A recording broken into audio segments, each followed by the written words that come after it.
Well, hello again. Keith here, your inner game coach. Back once again in my series of topics to help you have the life you want to live. Today's topic is procrastination. Procrastination is one of the most common causes of failure.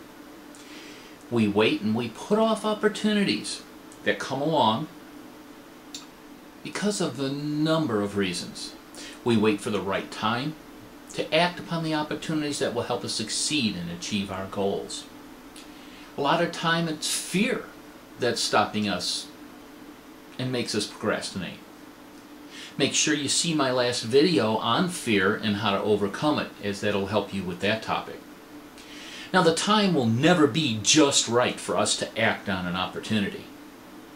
We will always find an excuse or say the infamous line, "I'll get to it tomorrow." Well, you know yourself, tomorrow never comes, and we waste a lifetime of what could have been. So let's get into how to overcome procrastination. Now, number one, you have to have a clear and defined goal and plan of action.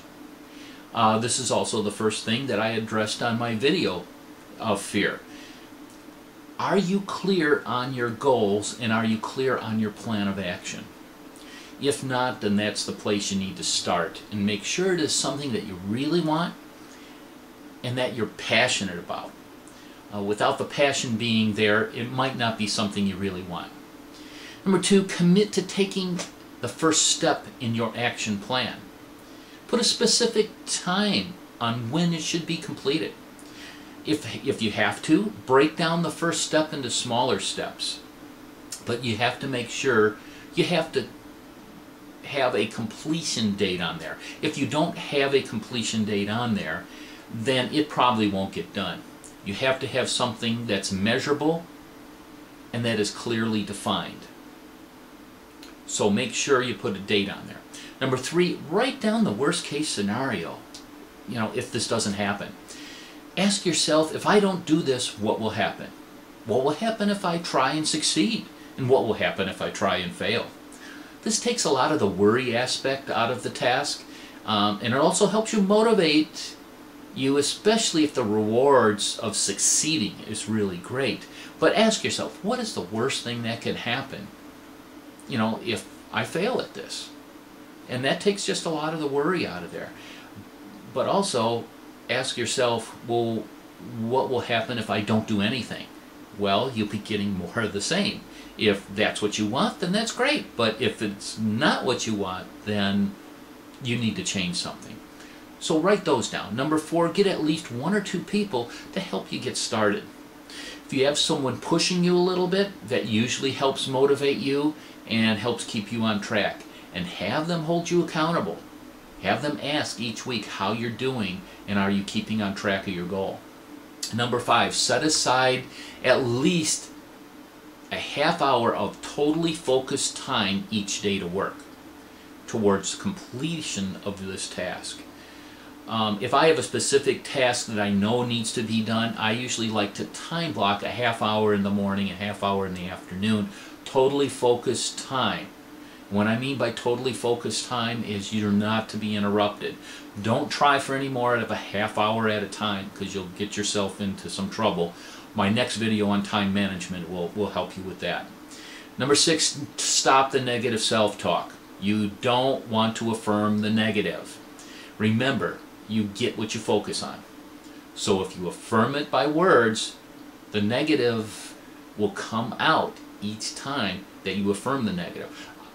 Like, I will never get this done. Well, then you won't. Because you're focusing on, your subconscious will not let you get it done, because that is what it believes. That is what we call its current reality. If your current reality is, I won't get it done, then you won't. My book that is coming out soon goes in depth about changing your current reality and how to get what you want through changing your current reality. Number seven, don't be afraid to fail at some things. Richard Roop, one of my mentors, has a saying, and I love this saying: there is no failure, only feedback.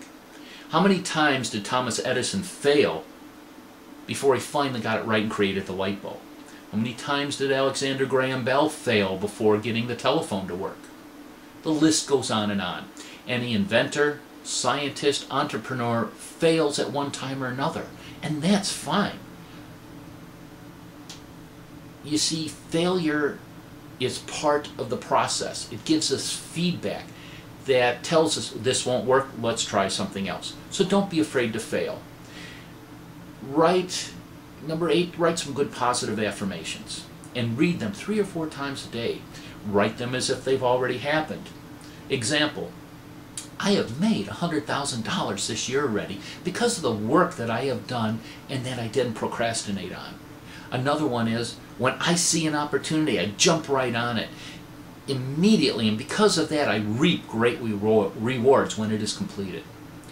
Always affirm what you want, not what you don't want. And finally, when you achieve a goal, celebrate. Give yourself a reward and a big attaboy. When you reward yourself after you've achieved a goal, this will give you the incentive to start the next one and work diligently at it to get it completed. By doing this, you are changing your current reality about yourself, and things will just start to flow that much easier each and every time you do it. Now, I hope this little video has helped you a little bit on how to overcome procrastination. These are just little snippets of what's in my book, and I go into a lot of depth in there. Give you specific exercises to do.